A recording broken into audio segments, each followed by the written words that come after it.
Welcome to the Curious Case channel, where captivating mysteries and thrilling tales come to life. Make sure to subscribe and join us on this exciting journey of suspense and intrigue. We'd love to hear your thoughts. Tell us in the comments where you're watching from and how we can make our stories even better. Your feedback means the world to us. Miss Marple and the Shadows of Deception, a whisper from the past. The autumn air carried a crisp chill as dawn broke over St. Mary Mead, painting the village in golden hues. Miss Jane Marple, wrapped in a soft woolen shawl, sat by her lace-draped window, the rhythmic movement of her knitting needles the only sound in her cozy sitting room. Outside, the last remnants of an early frost clung to the hedgerows, shimmering like tiny crystals in the morning light. The scent of damp earth and distant chimney smoke drifted through the slightly open window, filling the room with an air of quiet nostalgia. Just as she reached for her delicate china teacup, a sharp rap on the garden gate drew her attention. Young Thomas Brent, the ever-diligent village postman, gave a polite nod as he slipped a small stack of letters through the brass mail slot. With a habitual curiosity, Miss Marple set aside her knitting and carefully sifted through the correspondence. An invitation from Mrs. Bantry for afternoon tea, a leaflet from a drapery company boasting a sale on fine linens, and a neatly folded church bulletin announcing an upcoming charity fete. But it was the last envelope that made her pause. The handwriting, precise yet rushed, the ink slightly smudged at the edges, was unmistakably that of Edward Fairchild, an acquaintance from years past. Miss Marple's keen blue eyes narrowed ever so slightly as she reached for her reading glasses. She had not heard from Mr. Fairchild in over a decade, not since he had inherited the Blackwood Manor, a once grand estate now veiled in whispers of misfortune. Carefully, she slid a silver letter opener beneath the seal, the paper yielding with a soft tear as she unfolded the note.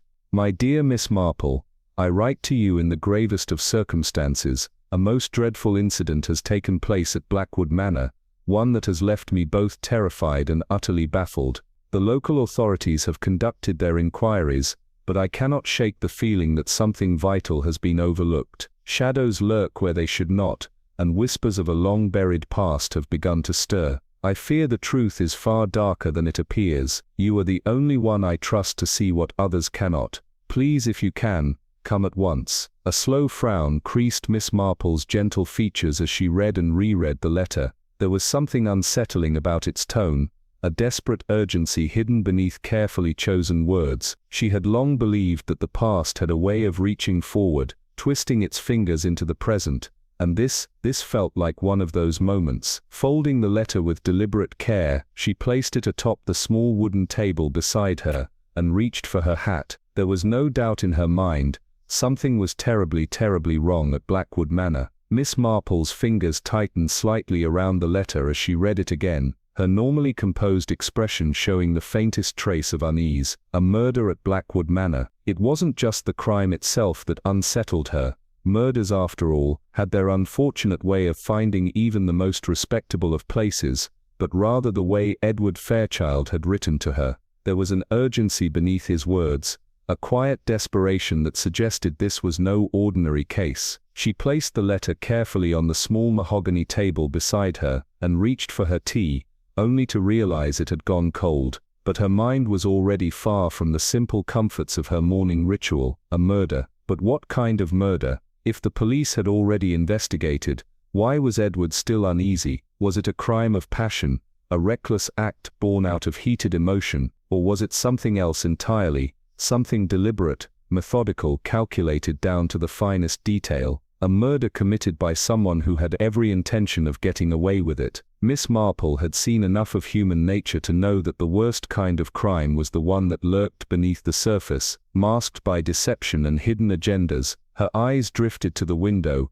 where the autumn morning had fully settled in. The golden leaves stirred in a crisp breeze, and the faint sound of distant laughter from the village square reached her ears. But her thoughts remained on Blackwood Manor. She had visited once, years ago, before its corridors had been shrouded in death. It was a house built on old secrets, a place where the past had never quite let go of the present, and now, it seemed, those shadows had returned. A sudden sharp knock at the door jolted her from her thoughts. It was firm, deliberate, no hesitant visitor, but someone with purpose. Miss Marple straightened, smoothing down the front of her dress before turning toward the door. "Come in," she said, her voice calm but expectant. Whoever stood on the other side was about to bring her deeper into a mystery she already knew would be far more dangerous than it appeared. She called out gently, and the door swung open to reveal Mrs. Caroline Everett, the vicar's wife, bustling in with her usual energy, her cheeks rosy from the crisp morning air. "Jane dear, I do hope I'm not intruding, but I've just heard the most dreadful thing from Miss Harper." She stopped mid-sentence, her sharp eyes catching sight of the letter resting on the small wooden table. Her expression shifted, concern flickering across her features. "Oh my dear, you look so serious. Is something the matter?" Miss Marple offered a faint reassuring smile, though the weight of the letter lingered in her mind. "Nothing too distressing, Caroline. Just a rather troubling letter from an old acquaintance." Mrs. Everett, however, was not a woman to be deterred by vague reassurances. She promptly took a seat, her posture leaning forward with quiet insistence. "A troubling letter? From whom?" "Edward Fairchild," Miss Marple replied, her fingers resting lightly on the letter. "He now oversees Blackwood Manor." Mrs. Everett's brows knitted together. "Blackwood? Oh, that grand old estate, isn't it? Though I did hear it's been struggling. Something about years of neglect and financial troubles." "Quite so," Miss Marple nodded, her voice measured, "but it seems business concerns are the least of Mr. Fairchild's worries." She hesitated for a brief moment, before delivering the news with deliberate calm. "A murder has taken place." Mrs. Everett's hand flew to her chest, her breath catching. "A murder," she whispered, her usual composure momentarily shaken. "Oh Jane, that's dreadful." Miss Marple folded her hands neatly in her lap, her gaze thoughtful. "Indeed, and what troubles me most, Caroline, is not just the crime itself, but the nature of Edward's letter. There's a desperation in his words, a fear that lingers between the lines. I rather suspect that what the police see on the surface is far from the truth." Mrs. Everett shuddered slightly, as if the chill from outside had suddenly crept into the room. The cozy parlor, with its warm glow and the scent of freshly brewed tea, now felt eerily small, as though an invisible shadow had settled within its walls. The mere mention of murder had a way of changing the air, turning the ordinary into something laced with uncertainty. "I don't suppose you mean to go there, Jane?" Mrs. Everett asked hesitantly, though she already knew the answer. Miss Marple's smile was almost imperceptible,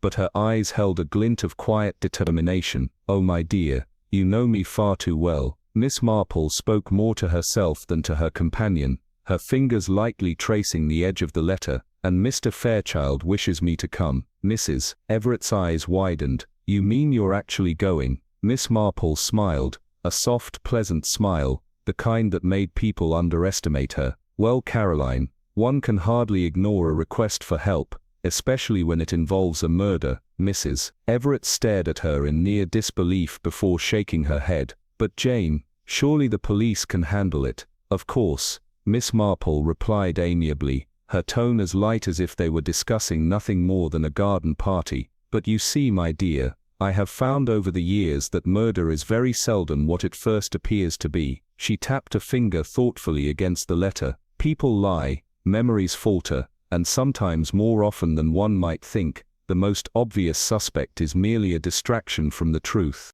A heavy silence hung between them before Mrs. Everett, with a resigned sigh, straightened her coat. "Well, if you insist on running off to solve murders, I shall at least demand that you take your woolen scarf. You'll catch your death otherwise." Miss Marple chuckled, the warmth in her laughter at odds with the chilling nature of the case ahead. She reached for her small travel case, packing only the essentials, some sensible clothes, a well-worn notebook, and of course her knitting. Knitting, after all, was an excellent disguise for observation. People spoke freely in the presence of an old woman engaged in something so ordinary, never realizing that every dropped stitch, every tangled thread, was merely a reflection of the puzzle unfolding in her mind. Within the hour, she bid farewell to St. Mary Mead, stepping onto the modest train that would take her to Blackwood Manor. As the engine gave a low, shuddering groan and the wheels clattered against the tracks, Miss Marple settled into her seat, glancing out at the rolling countryside slipping past, a house full of secrets, a murder cloaked in uncertainty. She allowed herself the briefest of smiles. Murders, she had long since learned, were very much like intricate lacework, full of knots, tangles, and deceptive patterns, but hidden within the delicate threads was always the answer. One simply had to know where to look. A grim discovery. The train to Blackwood Manor had been a quiet one, the rhythmic clatter of the wheels against the tracks, a steady accompaniment to Miss Marple's thoughts. She sat by the window, her sharp eyes scanning the rolling countryside, but her mind was elsewhere, sorting through the tangled threads of mystery even before she arrived. Murder, after all, was not unlike lacework, full of patterns, hidden stitches, and the occasional loose thread that could unravel everything. By the time the train pulled into Blackwood Station, dusk had settled over the countryside, casting long, eerie shadows across the platform. A thick mist curled around the ancient hedgerows, carrying with it the damp scent of fallen leaves and distant wood smoke. There was a chill in the air, though whether it came from the autumn breeze or the foreboding sense of what lay ahead, Miss Marple could not yet say. Waiting at the platform, shifting uneasily from foot to foot, was Mr. Edward Fairchild. Even in the dim light, he was unmistakable, a tall, thin man with hollow cheeks, a receding hairline, and the unmistakable air of someone carrying far too many burdens. His fingers twitched at the hem of his coat, his spectacles slightly askew, as though put on in haste. Ordinarily he was known for his composure, but tonight his anxiety was almost palpable. "Miss Marple," he breathed, stepping forward as she disembarked. "Thank heavens you've come." She took his trembling hand in her own, her grip light yet reassuring. "My dear Mr. Fairchild, you look positively worn out. This will not do at all. Now tell me, what has happened?" He swallowed hard, glancing around as though fearful of unseen eyes before lowering his voice. "It's worse than I imagined, Miss Marple. The police have done their part, but there are details, things they've overlooked, and the guests." He exhaled sharply, his breath visible in the cool night air. "No one is safe." Miss Marple studied his face carefully. Fear, genuine and unshakable, had settled into his features. "Come now," she said gently, looping her arm through his. "You shall tell me everything. But first let's get out of this dreadful cold." As they stepped away from the station, the fog thickened, wrapping itself around them like silent, unseen fingers. Blackwood Manor awaited, a house of secrets, where the walls whispered and the truth lay buried beneath layers of deception. Miss Marple had faced many mysteries in her time, but something told her that this one would be different. This time, the murderer was waiting for her. A dark arrival. "Let's not linger in the cold, Mr. Fairchild. Tell me everything, as we go," Miss Marple urged, slipping her gloved hands into the pockets of her coat. The Blackwood Manor Hotel, once a grand retreat for the wealthy, now stood in weary defiance against the passage of time. Its facade, though impressive, bore silent evidence of neglect. A missing shutter swayed loosely in the wind,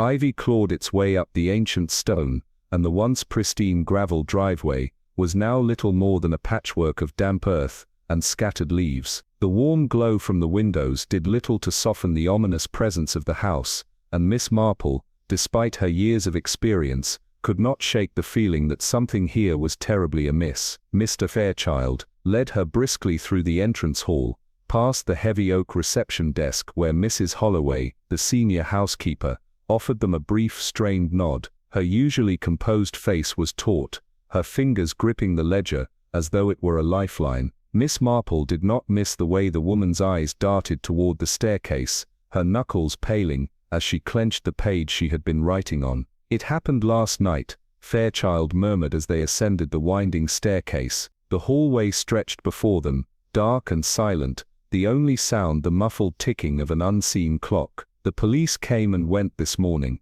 They've ruled it as a simple robbery, a stranger breaking in, things gone awry." He hesitated, lowering his voice. "But I don't believe it was a random act. There's something about the way it happened." Miss Marple glanced at him, her gaze unreadable. "Fear clouds judgment, Mr. Fairchild. Let's see the facts first, shall we?" Room 17 was at the far end of a dimly lit corridor, its heavy wooden door ajar. Outside stood a uniformed constable, his expression impassive, but the slight clench of his jaw betrayed his discomfort. He gave a curt nod as Miss Marple stepped inside. The air was heavy with the lingering scent of candle wax, and something far more unpleasant, an acrid metallic tang that needed no explanation. A single oil lamp flickered on the bedside table, casting elongated shadows across the walls. Miss Marple paused just inside the doorway, her sharp eyes sweeping the room, absorbing every detail before stepping forward.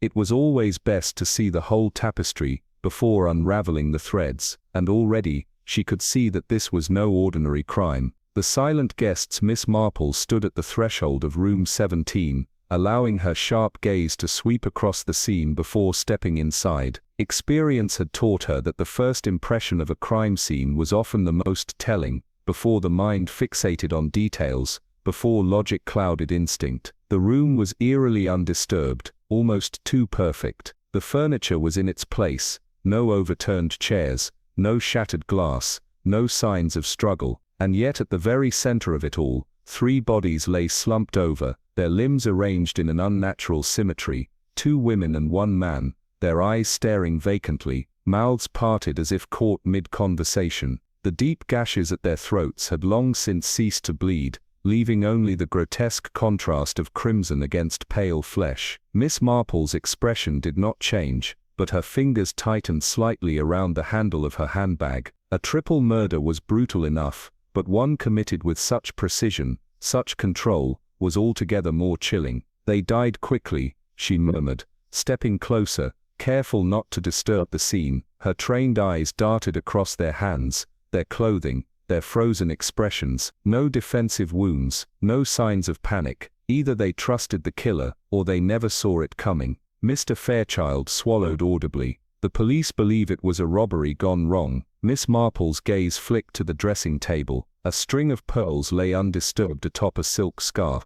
A woman's handbag sat beside it, unrifled, the clasp still firmly shut. A gold pocket watch gleamed in the dim light, untouched. A robbery, she echoed dryly, where nothing was taken. A heavy silence followed. Then she turned toward the small table at the center of the room. 4 glasses had been set upon its polished surface. 3 were empty, their rims stained with faint traces of lipstick and fingerprints. The 4th glass remained untouched, still cradling a small measure of golden liquid, brandy, from the scent of it. Miss Marple tapped a gloved finger against the rim of the full glass. And this, Fairchild exhaled, his face pale. Poisoned, he admitted. The police tested it. A single silver eyebrow arched ever so slightly. How very intriguing. 3 victims drink, but the 4th does not. She paused. That would suggest our missing guest knew what was in the glass. Fairchild shifted uncomfortably. The police think the killer meant for all 4 to die, that one of them refused to drink, fled, and committed the murders another way. Miss Marple pursed her lips, stepping back to study the room as a whole. No hasty retreat, no overturned furniture, no desperate scrawled message left by a dying hand, no evidence of a panicked escape. No, she said softly, that's not what happened at all. She turned toward Fairchild, her eyes glinting with quiet certainty. This was not an accident, it was a performance, a carefully choreographed execution. She glanced once more at the untouched glass of brandy, the missing 4th guest lingering like a ghost in the room. Then slowly she smiled. The question is, Mr. Fairchild, was the 4th guest meant to die, or had the killer been sitting amongst them all along? A sinister invitation. Miss Eleanor Graves stood in the doorway, her keen eyes sweeping the room with the precision of a master seamstress, examining a flawed stitch. The air was thick with the metallic scent of old blood, mingled with the faintest trace of something more elusive, perfume perhaps, or brandy left too long in the open air. The bodies lay before her, unnaturally still, their throats slashed in identical deliberate strokes. She turned to Mr. Faples, who stood wringing his hands, his face pallid. If the poison was meant to kill, she said evenly, why also slit their throats? It seems excessive, does it not? Phelps visibly swallowed. You mean the poison wasn't the real method of murder? Miss Graves tapped her fingers against the edge of her coat. Oh, I believe they were poisoned but the slitting of the throats, that was an afterthought, or rather a message, a very personal one, A shiver passed through Phelps. His gaze flickered toward the uniformed constable standing stiffly by the door, as if seeking reassurance, but there was none to be found in the stark, blood-stained chamber. Miss Graves moved methodically, her eyes scanning every inch of the room, the polished the neatly arranged glasses, the untouched gold pocket watch glinting on the nightstand. Then near the man's chair, she noticed something out of place, a folded slip of paper, wedged just beneath the chair leg. She pointed toward it. "There, what is that?" With gloved hands, Phelps bent down, retrieving the note with the utmost care. He unfolded it slowly, his breath catching as he read the message aloud. "Come to me, and I will help you." A peculiar silence followed. Miss Graves' lips pressed into a thin line. "An invitation," she murmured. "Or a warning." She turned back toward the bodies, her thoughts knitting together in intricate patterns. 3 glasses drained, 1 still full, 3 guests dead, 1 missing. The absent guest had been expected, welcomed even. The victims had trusted them enough to sit, to drink, to lower their guard, but something had changed. A betrayal, a secret too volatile to remain hidden, or perhaps a reckoning long overdue. Miss Graves folded her hands before her, her sharp gaze settling on Phelps. "The missing guest is the key, Mr. Phelps. Find them, and we will find our murderer." And somewhere in the shifting shadows of the Ashgrove Hotel, she knew someone was already watching. The whispering guests. Miss Eleanor Graves moved to the window, peering out at the countryside bathed in the dim morning light. The mist hung low over the rolling fields, a deceptive calm that contrasted sharply with the grim events of the night before. Somewhere in this very hotel, a killer was waiting, watching, perhaps even listening, at this very moment. She turned back to Mr. Phelps, her expression firm. "No one is to leave the hotel, Mr. Phelps. If our 4th guest is still here, they may attempt to slip away before we have the chance to ask the right questions." Phelps nodded, his relief evident in the way he clutched at the lapels of his jacket. "I shall make the necessary arrangements at once." Miss Graves let her gaze settle once more on the carefully arranged bodies, the tainted glasses, the note left behind. A pattern was emerging, though its full design remained obscured. Murder, in her experience, was never without reason. Somewhere within these walls, the missing guest holding the key to the truth.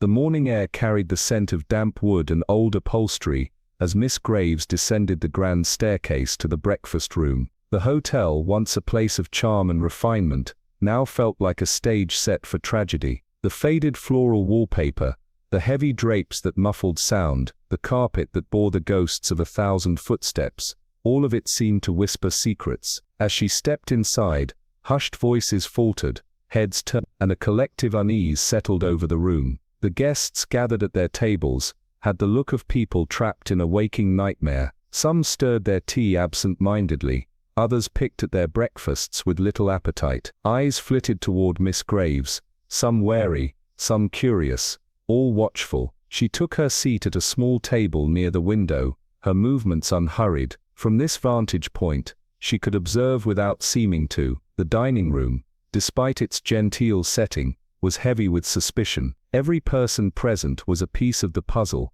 each hiding their own truths beneath a veneer of civility. There was the retired Colonel Harrington, his sharp eyes darting toward the door, as though calculating an escape route. Beside him, Mrs. Pembroke, a widow draped in pearls, whispered something behind a gloved hand to the young woman beside her, a nervous-looking governess, who clutched her napkin as though it were a lifeline. Across the room, Mr. Lockwood, a traveling solicitor, methodically buttered his toast, his expression unreadable, and in the farthest corner sat Miss Beatrice Hargrove, a woman in her 40s with an air of quiet melancholy, her hands resting motionless around a cup of untouched coffee. Every one of them had been here the previous night. Every one of them had something to say, or something to hide. Miss Graves lifted her teacup, allowing herself a small smile. The game had begun. The list of shadows. Miss Marple's gloved fingers traced the edge of the hotel's guest ledger, her keen eyes scanning the names inscribed in Mr. Phelps' careful handwriting. She had learned long ago that people often left behind more than they realized, sometimes in their words, sometimes in their silences, and often in the simplest details, like the way a name was written down. She glanced up at Mr. Phelps, his face weary from lack of sleep. "Tell me, Mr. Phelps, was Mr. Harold Carstairs a frequent visitor to the Ashgrove Hotel?" Phelps hesitated, his fingers tightening around the counter's edge. "No, Miss Marple. First time as far as I know. He arrived 3 nights ago with the 2 ladies, Miss Evelyn Harrow and Miss Margaret Reed," she murmured, her finger pausing over the names. "His fiancée and her friend, an interesting arrangement." Phelps cleared his throat. "It was an unusual dynamic, I'll admit. They were cordial, but I sensed something beneath the surface, a tension, as if they were trying to keep up appearances." Miss Marple's gaze did not waver. "And did anything stand out to you in particular?" Phelps hesitated. Mr. Carstairs was generous, paid for everything, yet, he frowned, there was something about him. He was watchful, always glancing over his shoulder. Miss Harrow seemed nervous too, but Miss Reed was different. She was quieter, as if she were thinking something through, thinking or hiding. Miss Marple mused aloud. The ledger remained open before her, but it was not the 3 victims that intrigued her now. It was the absence of a 4th name. If a guest had been invited, if a 4th glass had been set, why was there no corresponding record? A person could not simply appear at a hotel without leaving a trace, unless of course they never intended to. Miss Marple closed the ledger gently, her mind already weaving possibilities. 3 dead, but 4 had been present, 1 missing, and 1 secret buried beneath the whispers of Ashgrove Hotel. But for how long? She smiled at Phelps, a soft grandmotherly smile that hid the sharpness of her thoughts. "Mr. Phelps, I believe I shall take a stroll about the hotel. A fresh perspective often brings new light to old shadows." As she turned away, her mind was already working. The truth, she knew, had a habit of surfacing, much like a loose thread in a finely knit garment. One only needed the patience to pull it, and Miss Marple had patience in abundance. A stranger at the table, Alice Dobson's hands trembled as she smoothed the hem of her apron, her young face pale with apprehension. Miss Marple, ever the patient observer, watched the girl carefully, noting the hesitance in her voice, the flicker of something in her eyes, fear or perhaps something more elusive. "You mentioned a 4th guest," Miss Marple said gently, her voice as soft as a lullaby, yet carrying the weight of an inquiry that could not be ignored. "A woman, you believe?" Alice swallowed hard and nodded. "Yes, miss. I didn't see her face proper, just a glimpse when I was clearing the table nearby. She was sitting close, leaning in, like she knew them." Miss Marple's fingers, still resting on her lap, curled slightly around the yarn of her knitting. "And what of Mr. Carstairs? How did he react?" Alice's brows knitted together as she thought back, like he expected her but didn't want to. "If you know what I mean. He'd been nervous all evening, glancing round like someone was watching him. But when she arrived," Alice shuddered, "his face changed. Not surprised, not happy either. More like a man who sees trouble, and knows he can't escape it." Miss Marple nodded, her sharp mind piecing together the evening's events. "And the 2 ladies, Miss Harrow and Miss Reed?" Alice twisted her fingers. Miss Harrow was quiet, too quiet. She barely touched her food, just listened. But Miss Reed, she hesitated, uncertain if she should say more. "Yes, dear," Miss Marple prompted, her expression encouraging. "Miss Reed was watching," Alice said in a whisper, "not just listening, but watching real careful, like she was waiting for something to happen." Miss Marple's eyes gleamed. The missing guest was no mere passerby. She was expected, perhaps feared, and if Miss Reed, the quietest of the group, had been observing so intently, it meant she had known something was coming. But had she known about murder? Miss Marple gave Alice a reassuring nod. "Thank you, dear, you've been most helpful." As Alice hurried away, Miss Marple remained seated, her knitting untouched. A pattern was beginning to emerge, a puzzle with pieces not yet fully aligned, a 4th guest appearing and disappearing, like a spectre. A man who knew danger had come for him, a woman who watched, silent and calculating, and 3 dead, with 1 still unaccounted for. Miss Marple pressed her lips together, her mind already moving ahead. Somewhere in the quiet corridors of the Ashgrove Hotel, the answer lay waiting, and she intended to find it. Shadows of the past, the morning mist curled around the landscape, clinging to the trees and rolling fields like ghostly fingers. Miss Marple settled herself into the worn seat of the early train to Leicester, her hands resting lightly on her knitting needles, though she had little inclination to use them. Instead, her thoughts spun as swiftly as the train's wheels, piecing together fragments of a past that now seemed inseparably linked to the brutal murders at the Ashgrove Hotel, a factory, a tragedy, and 3 dead.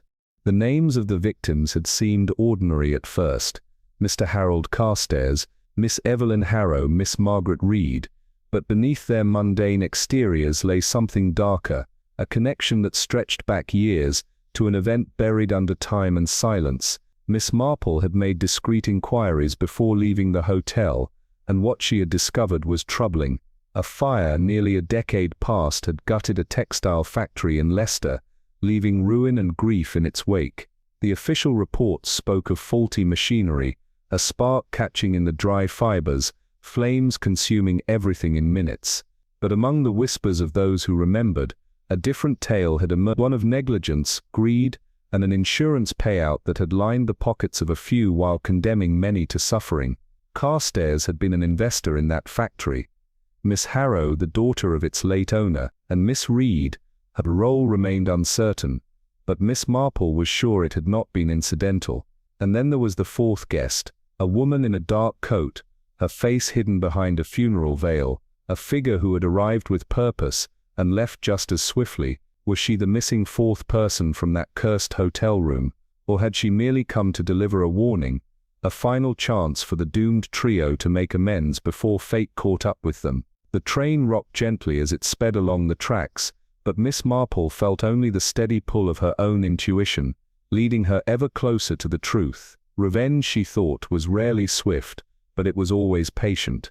Ghosts of industry. It had begun with a simple question: what truly connected Harold Carstairs, Evelyn Harrow, and Margaret Reed? The answer had led Miss Marple here, to the ruins of an empire built on labor, greed, and perhaps betrayal. Leicester was a town of industry, its skyline still dotted with smokestacks, though many had long since ceased their work. The taxi ride was brief, but as Miss Marple stepped out onto the uneven cobbled path, she was met with a desolate sight. The factory, once a thriving hub, stood abandoned, its brick walls blackened by time and neglect. Shattered windows yawned open like empty eyes, revealing hollow rooms within. A rusted sign clung stubbornly to the entrance gate, its lettering faded but still legible: Carstairs Industrial Works, established 1897, closed 1932. A chill prickled at the nape of her neck. She could almost hear the ghostly echoes of the past, the rhythmic clang of machinery,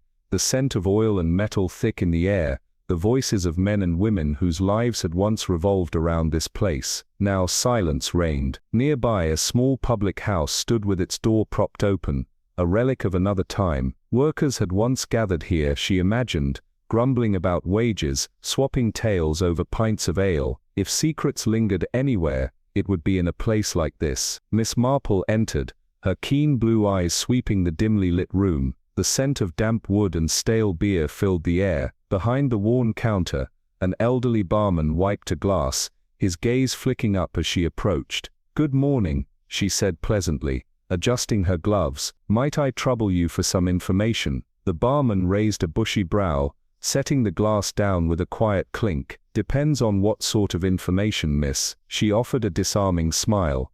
"I'm interested in the old factory down the road." For a fraction of a second, his expression tightened, so quickly that most would have missed it. But Miss Marple did not miss such things. The factory, his voice was gruff. Nothing there but dust and bad memories. She tilted her head slightly. "And yet, memories have a way of lingering, don't they?" He exhaled sharply, eyes narrowing. "You ain't the first to come askin' about it. That place holds its ghosts." Miss Marple's fingers tightened around the handle of her handbag. "Ghosts, you say? Or perhaps unfinished business." Outside, the wind shifted, rattling the old sign against rusted chains. The past, it seemed, was never truly buried. The weight of the past. The road was worn with time, the air thick with unspoken grief. The barman's expression darkened, his fingers tightening around the cloth he used to polish the already clean glass. "Nothing good ever came from that place," he muttered. Miss Marple did not press him,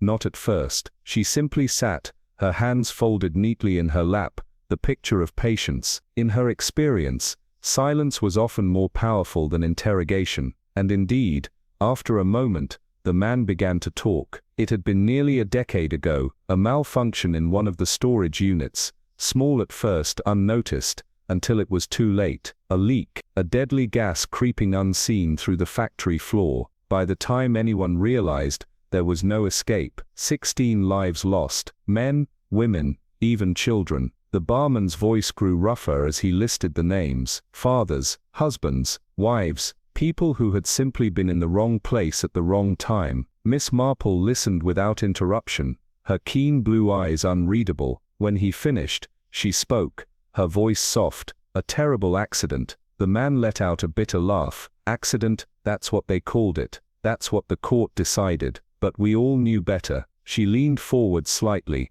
hands still folded. Oh, they knew. His lips pressed into a thin, angry line. Carstairs Harrow Reed. They were warned that machinery was faulty, had been for years, but they cut corners, ignored the risks, and when the worst happened, he exhaled sharply. They walked away scot-free. Not a single one of them spent a day behind bars. Miss Marple's grip on her handbag tightened ever so slightly. People here were furious, the man continued. But what could they do? The law didn't care about factory workers. Those three went home to their fine houses, while the rest of us buried our dead. Outside, the wind howled through the empty streets, rattling the old factory gates. Miss Marple exhaled slowly. A doctor with a past. The journey back to the Ashgrove Hotel was quiet. Seated by the carriage window, Miss Marple watched the rolling countryside pass, her mind far from idle. 16 lives lost, a tragedy left unpunished,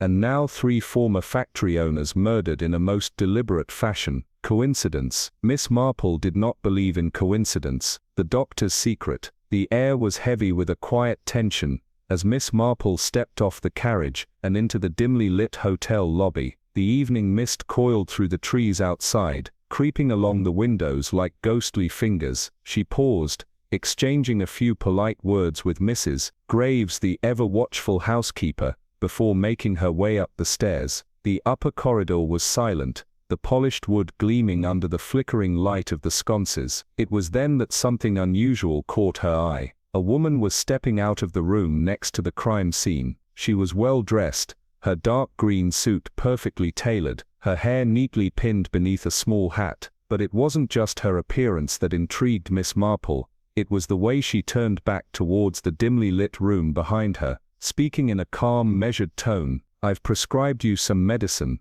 she said, her voice composed yet firm. "Take it, and you'll feel better." Then, without another word, she closed the door behind her and walked briskly down the hall. Miss Marple's fingers stilled against the embroidered edge of her handbag. A doctor, and not just any doctor. A woman who moved with quiet efficiency, her presence seemingly natural yet oddly placed. She wasted no time in seeking out Alice Dobson, the observant young maid she had spoken to earlier. "My dear," Miss Marple said kindly, "the woman who just left room 12. Who is she?" Alice glanced over her shoulder before lowering her voice. "That's Dr. Alice Morton. She comes here every year. Same time, same room." Miss Marple's eyebrows lifted slightly. "Every year? For how long?" "Oh, for ages, I think." Alice wrung her hands. "She keeps to herself, mostly reads a lot, but she's always so kind. If any of us have a headache or a cough, she gives us medicine."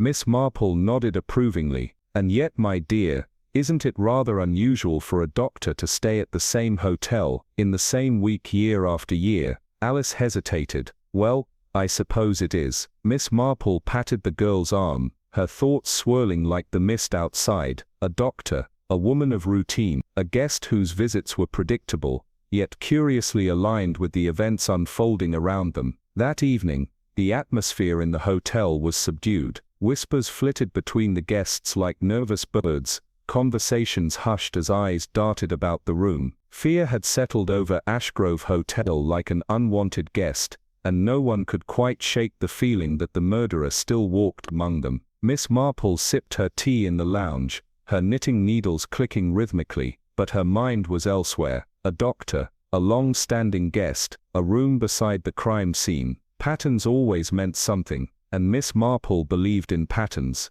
Secrets in the shadows. The corridor was silent, save for the distant hum of the night wind slipping through the cracks of the old hotel windows. Miss Marple moved with the quiet precision of someone who knew the value of patience. She did not need to force doors, nor did she believe in unnecessary risks. Observation, after all, had always been her greatest weapon. She had seen too many cases where people overlooked the simplest things, the things they discarded without a second thought. That was why her eyes lingered on the small waste bin outside room 12, a room occupied by the enigmatic Dr. Alice Morton. With careful fingers, she reached inside, sifting through crumpled receipts and discarded napkins, until something cold and smooth met her touch. She withdrew a small glass vial, turning it in the dim hallway light. A trace of white powder clung to the inside. Her sharp eyes flicked to the faded label, a medical vial, a controlled substance, perhaps even poison. Miss Marple's lips pressed into a thin line. Coincidence? No. In her experience, coincidences were merely clues waiting to be understood. A game of shadows. The Ashgrove Hotel had changed. What had once been a place of warmth and quiet luxury was now steeped in an uneasy hush. Conversations were murmured, glances darted across the lounge with suspicion, and even the grand staircase seemed to groan in protest beneath the weight of the tension that had settled over the building. Miss Marple ascended to her room, her mind sifting through the pieces of the puzzle. The picture was taking shape. Dr. Alice Morton was no ordinary guest. She returned to the hotel at the same time every year. She occupied a room directly beside the crime scene. She had discarded a vial containing traces of an unknown powder, and perhaps most telling of all, she had shown no reaction to the recent string of murders. Most people, even those with the stiffest upper lips, displayed some measure of curiosity. Fear, perhaps, distress at the idea of sharing a roof with a killer, but Dr. Morton had merely treated the matter with a distant indifference, as if murder was no more than a minor inconvenience. Miss Marple sat beside the small writing desk in her room, setting the vial down carefully before her. Outside, the night deepened, shadows stretching long against the walls. She knew she was close, but she also knew one thing with absolute certainty. The most dangerous moment in any investigation was the one right before the truth was revealed. The trap is set. Miss Marple sat in the dim glow of her room, her tea untouched, her mind weaving a plan with the precision of a needle threading silk. The facts had arranged themselves neatly before her. Dr. Alice Morton was too calm, too controlled, too indifferent to the deaths surrounding her, and Miss Marple, with a lifetime of experience in human nature, knew one truth above all: indifference was often more dangerous than open malice. She needed to test the doctor, to observe her closely, to see how she reacted when placed in a position where she believed she held power. And so Miss Marple would do what she did best: play the role of a frail, helpless old woman in need of aid. At precisely 9:30, she rang the small brass bell beside her bed. The response was swift. Moments later, young Alice Dobson appeared, her expression tinged with concern. "Miss Marple?" the girl asked hesitantly. Miss Marple let out a soft sigh, one hand resting lightly against her forehead. "Alice, my dear, I fear I am not feeling quite myself." The maid's eyes widened with worry. "Shall I fetch the manager?" Miss Marple shook her head faintly. No, that won't do at all. I believe I need a doctor, and as fortune would have it, we have one staying at the hotel." Alice hesitated, her hands twisting in her apron. "Dr. Morton." Miss Marple offered a feeble smile. "Yes, dear, would you be so kind?" The girl nodded quickly and hurried away. Miss Marple leaned back against her pillows, her sharp mind alert beneath the guise of frailty. A few minutes later, soft but deliberate footsteps sounded outside the door, followed by the quiet creak of the handle turning. Dr. Alice Morton entered. She was composed, professional, dressed in a dark, neatly pressed suit, a woman of order, of control. She carried a small leather medical bag, her sharp gaze assessing Miss Marple in a manner that was efficient yet devoid of warmth. "You called for me, Miss Marple." Miss Marple exhaled softly, letting her voice carry a hint of weakness. "I do apologize, doctor. I dislike being a bother, but I'm feeling rather faint. A touch of fever, perhaps." Dr. Morton moved to the bedside, cool fingers pressing against Miss Marple's wrist with practiced precision. Her face revealed little, but Miss Marple did not miss the slight narrowing of her eyes, the way she measured each movement with meticulous care. "Your pulse is steady," the doctor noted. She checked Miss Marple's temperature, frowning slightly. Perhaps a mild fever, but nothing of concern. Then, with a soft click, she opened her bag and reached for a small bottle. Miss Marple's breath remained steady, but inside her instinct sharpened. She had laid the trap. Now she would see if the good doctor was willing to take the bait. The midnight truth. The air inside Ashgrove Hotel had settled into an uneasy silence, the kind that clung to the walls after a tragedy. Most of the guests had retired, yet Miss Marple knew that danger still lurked in these corridors. She sat still for a long moment, staring at the small bottle left on her nightstand, a harmless remedy, or something more sinister. Dr. Morton's reaction to the murders, or rather her lack of one, echoed in Miss Marple's mind. A doctor trained to preserve life should have at least feigned concern. And yet she had simply dismissed the matter, as if it were an administrative inconvenience, rather than the cold-blooded killing of 3 people. No questions, no curiosity. It was almost as if she already knew everything there was to know. Miss Marple's pale blue eyes gleamed with sharp awareness beneath her mask of frailty. She had played her part, and Dr. Morton had responded just as expected, cool, detached, careful. But now it was Miss Marple's turn to take the next step. She rose from bed with deliberate slowness, careful not to let the floorboards creak beneath her. The time for subtlety was over. She had never been one to favor breaking rules, but she understood that justice sometimes required a bit of unorthodox behavior, and so, just before midnight, she moved. The hotel's corridors were dimly lit, the golden glow of the sconces flickering as though whispering secrets of their own. Miss Marple's footsteps were light, her breath even, as she made her way toward the one place she knew held answers, Dr. Morton's room. She reached it swiftly, pausing only to listen. Silence. The doctor was likely asleep, or at the very least, unaware that an old woman in soft slippers was about to uncover her carefully hidden truths. With steady hands, Miss Marple reached into the pocket of her dressing gown, withdrawing a small delicate hairpin, a remnant of the past, a skill learned in her youth, a necessity in times of mystery. The lock gave way with a soft click. The room was immaculate, methodical, just like the woman who occupied it. No clutter, no personal touches, just a suitcase, a neat stack of medical journals, and Miss Marple's eyes narrowed. A small locked case on the desk. Careful not to disturb anything else, she approached. The case was sturdy, meant to keep its secrets well hidden, but Miss Marple had always believed that secrets were only as strong as the will to keep them, and she was determined. Her fingers traced the lock, testing its weight, its resistance, and then with quiet precision, she worked the hairpin once more. A few tense seconds passed, and then another click. The lid lifted. Inside, nestled among neatly arranged vials and documents, lay a single folded piece of paper. Miss Marple unfolded it carefully, her keen eyes scanning the words written in precise, calculated handwriting. A list of names. Her breath caught. The names of the 3 victims, and beneath them, a 4th.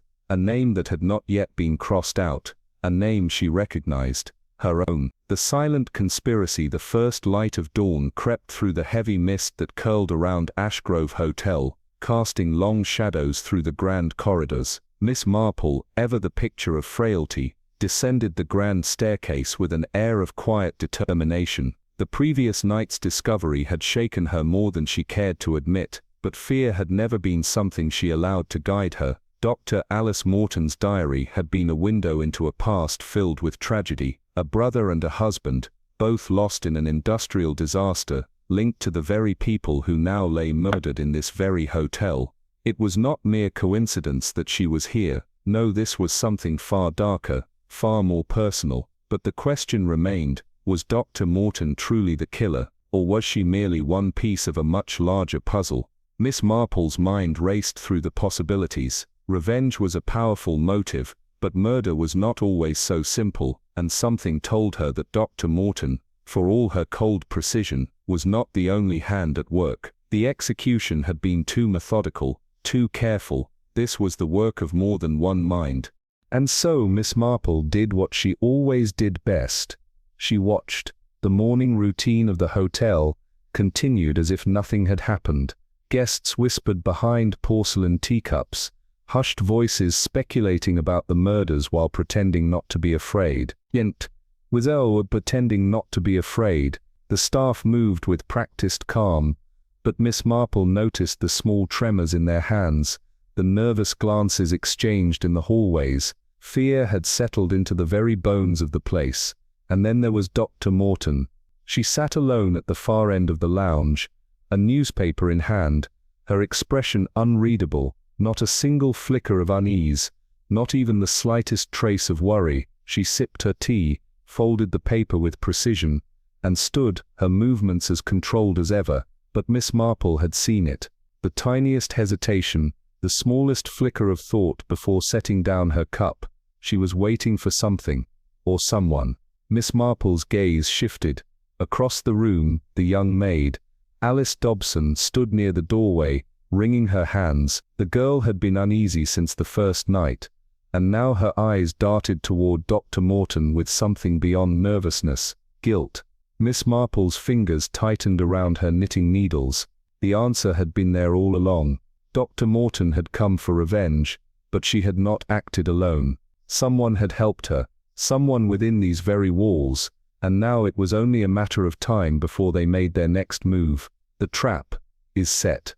The morning sun cast long, pale streaks across the grand halls of Ashgrove Hotel, but no warmth could dispel the chill that clung to its corridors.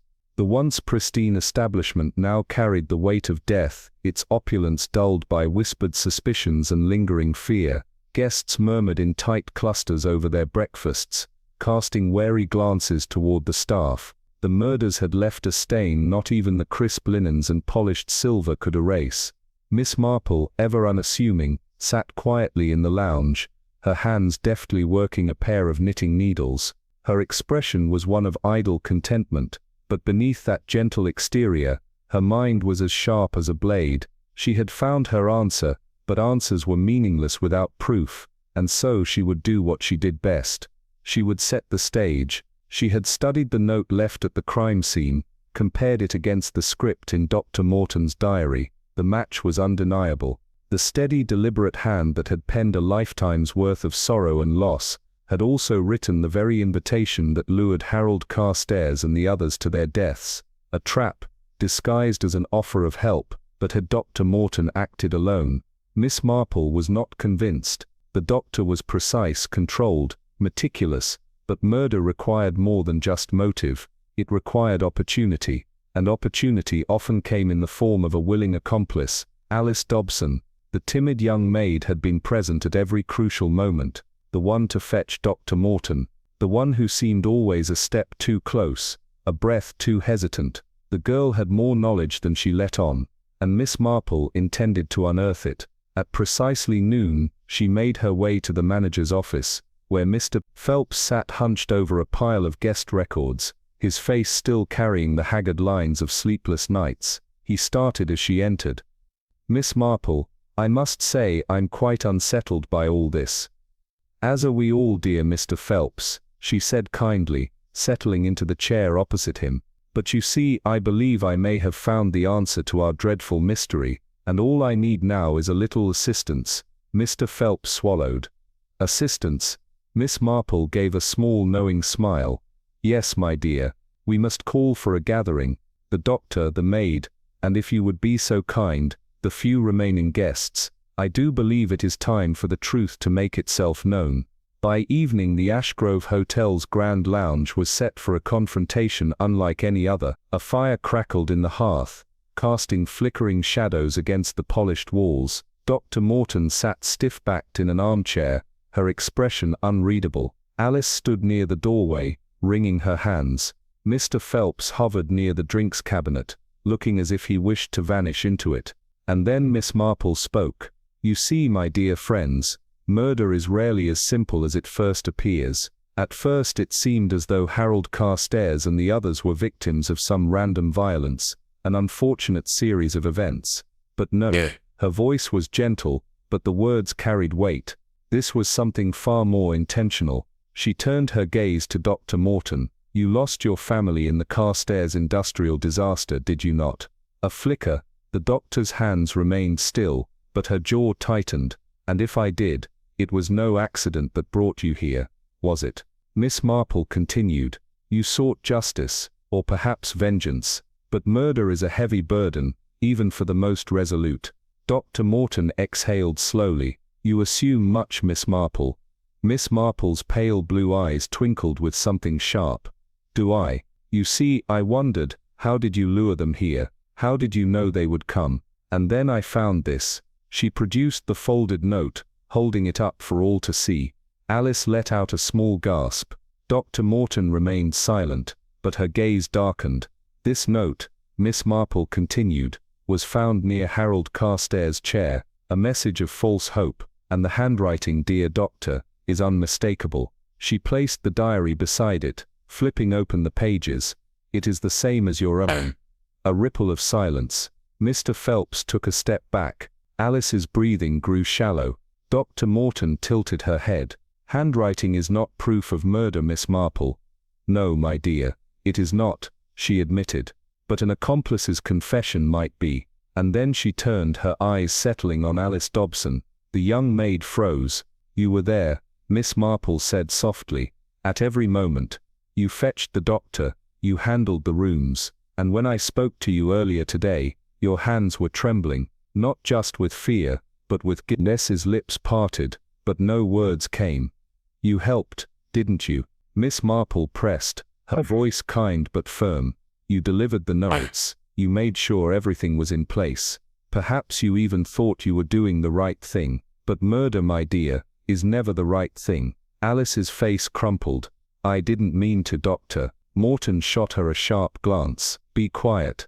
But it was too late. The girl's sobs broke through the air. She said they deserved it. She said they killed her family. I didn't know they'd actually die. Doctor, Morton's face remained impassive, but Miss Marple saw it, the flicker of something in her eyes, the final thread of control fraying. The silence stretched. Then softly Dr. Morton exhaled. You are a remarkable woman, Miss Marple. Miss Marple smiled. Oh, I wouldn't say that, dear. Just a woman who sees the details others overlook. The doctor leaned back, folding her hands in her lap. So, what happens now? A knock at the door. Inspector Graves stepped in, his gaze sweeping the room. I believe, Dr. Morton, that you'll be coming with me. The doctor said nothing. She simply stood, smoothing out the creases in her skirt. Oh, pity, she murmured. I had hoped for more time. Miss Marple watched as the inspector led her away. Alice followed, still sobbing, clinging to the faint hope that her guilt might spare her. And then at last, the hotel fell quiet. Mr. Phelps let out a long breath. Good heavens, Miss Marple, however did you? She patted his arm kindly. Oh, Mr. Phelps, it is always the smallest details that reveal the greatest truths. With that, she picked up her knitting and smiled. After all, there was still a good deal of work to be done. The unmasking. The heavy silence in the Ashgrove Hotel lounge was broken only by the distant chime of the grandfather clock, each second stretching the tension like a tightening noose. The assembled guests sat frozen, eyes darting between Miss Marple and Dr. Alice Morton, who remained an island of stillness amidst the sea of unease. Inspector Graves, a man of weary patience and measured skepticism, adjusted his stance. Miss Marple, he said, his deep voice edged with curiosity. Are you certain? Miss Marple smiled, the kind of smile that had unraveled more mysteries than the inspector could count. Oh yes, Inspector, quite certain. She turned to Dr. Morton, her expression gentle, yet unwavering. You see, my dear doctor, you orchestrated this entire tragedy with the precision of a surgeon, but even the most meticulous of planners leave behind the smallest of threads, and I am rather good at pulling threads. Dr. Morton, ever composed, merely tilted her head. This is a rather bold accusation, Miss Marple. I would ask that you provide something more than conjecture. Miss Marple nodded. Of course. Let us begin with the note. The very one that lured Harold Carstairs and his unfortunate companions to their doom. It promised aid, a solution to their misfortunes, but in truth, it was an invitation to death. She reached into her handbag and withdrew the delicate crumpled note, holding it up for all to see. The handwriting is quite distinct, wouldn't you say, Inspector? Graves took the note, his eyes scanning the precise, almost clinical strokes of ink. Then Miss Marple placed Dr. Morton's diary beside it, flipping to a page where the doctor's own entries lay in careful, deliberate script. The match was undeniable. A murmur rippled through the room. Mr. Phelps swallowed hard, while Alice, the trembling maid, clutched at the edge of a chair. Dr. Morton's expression did not falter. Handwriting alone is hardly proof of murder, Miss Marple. Oh, indeed not, Miss Marple agreed, eyes twinkling. But you see, dear doctor, it is not merely the handwriting. There is more, much more. She turned slightly, addressing the room at large. Poison, Inspector Graves. That was the method, was it not? A slow, insidious toxin designed not just to kill, but to make them suffer. She clasped her hands together, her voice softer now, almost sorrowful. That is what convinced me, in the end. This was not a crime of simple greed or impulse. This was vengeance, carefully measured, long-planned vengeance. She looked back at Dr. Morton. You lost your family, did you not? In the Carstairs industrial disaster, a brother, a husband, taken from you in a preventable tragedy, all because of corporate negligence, the men responsible. Harold Carstairs, Evelyn Harrow, Margaret Reed, the very three who perished here, in this hotel. A breathless hush fell over the room. Mr. Phelps took an uneasy step backward. Dr. Morton exhaled slowly, her fingers flexing against her lap. Miss Marple continued, her voice barely above a whisper. You invited them here under false pretenses, ensured they would come, desperate and vulnerable, and then you made them suffer as your loved ones had suffered. A slow, agonizing end, not merely death, but a lesson in pain. She sighed. But even the best-laid plans falter, do they not? And you, my dear doctor, were not working alone. A gasp. Eyes flickered across the room, searching for the unseen hand that had aided in the crime. Miss Marple's gaze settled, not on the doctor, but on Alice Dobson, the young, fragile maid who had hovered too close, too often. Alice let out a strangled noise, her pale hands trembling violently. I didn't. Miss Marple's voice was gentle. You helped her, didn't you? You placed the notes, ensured the poison was delivered at just the right moment. Perhaps you thought you were merely following instructions, doing what you were told, but you knew, deep down, didn't you? Tears spilled over Alice's cheeks as she shook her head wildly. She said they deserved it. She said it was justice. Dr. Morton finally spoke, her voice devoid of any emotion. Be quiet. But it was too late. The confession had shattered the last illusion of innocence. Inspector Graves straightened, his face grim. Dr. Alice Morton, he said, stepping forward, I believe you'll be coming with us. The doctor did not resist. She simply stood, smoothing the creases from her skirt. I always knew, she murmured, that justice would come for me eventually. It seems it arrived in the form of a little old woman with knitting needles. Miss Marple smiled, a twinkle of regret in her eyes. Oh, my dear, justice always arrives. It simply waits for the right moment. And with that, the grand doors of the Ashgrove Hotel swung open, welcoming the cold evening air as Dr. Morton was led away, her fate sealed by the smallest details, details that in the end, Miss Marple had been all too keen to notice. The final reckoning, the weight of silence pressed upon the grand drawing room of Blackwood Manor, where the flickering candlelight cast shifting shadows upon the assembled guests. The air was thick with the lingering scent of brandy and old parchment, and in the center of it all stood Eleanor Graves, poised unshaken, but with eyes that betrayed the storm within. Inspector Alden's gaze was steady, his fingers drumming lightly against the mahogany surface of the desk. Miss Graves, he said, his voice cutting through the tension like a blade, I believe the time has come for the truth.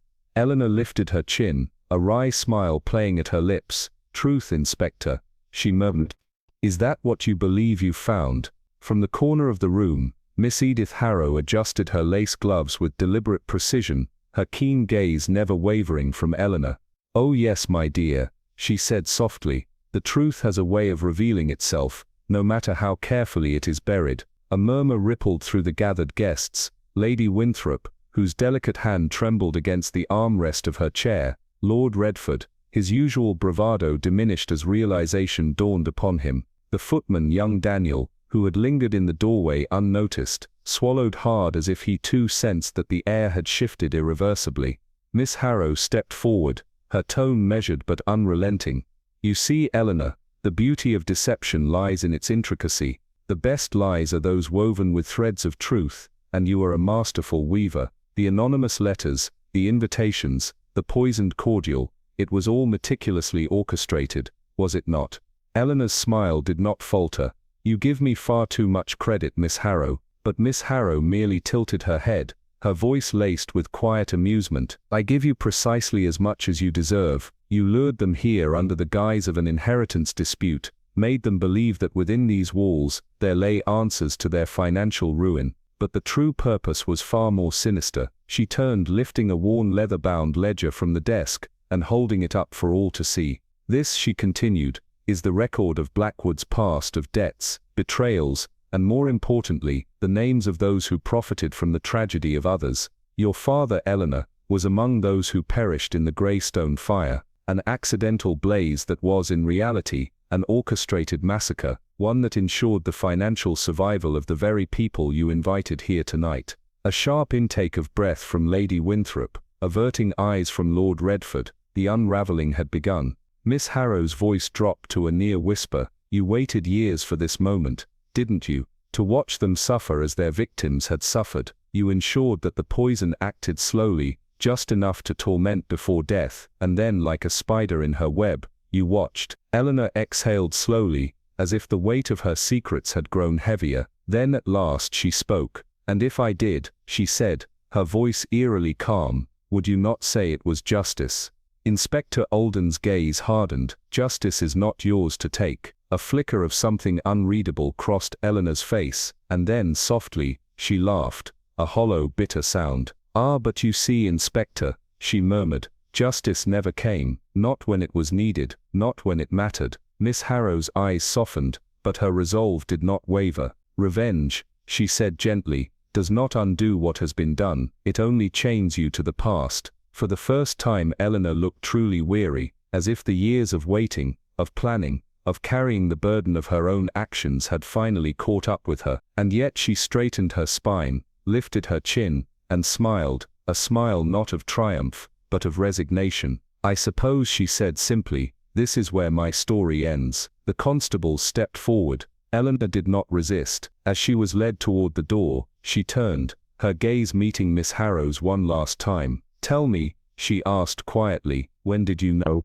Miss Harrow's lips curved into a faint, knowing smile. "You never asked a single question, Eleanor," she said, "and only the guilty have no curiosity." And then, as the heavy doors of Blackwood Manor swung open, Eleanor Graves disappeared into the night. Miss Harrow sighed softly, turning toward the fireplace where the embers still glowed faintly. The guests, shaken but silent, began to depart, the weight of what had transpired settling upon them like a lingering fog. Inspector Alden remained for a moment, watching as Miss Harrow reached for her satchel and withdrew her knitting, her fingers resuming their steady rhythm. "One thread out of place," she murmured to herself, "and the entire pattern unravels." And outside, in the quiet stillness of the moors, the wind carried away the last whispers of Blackwood's darkest secret.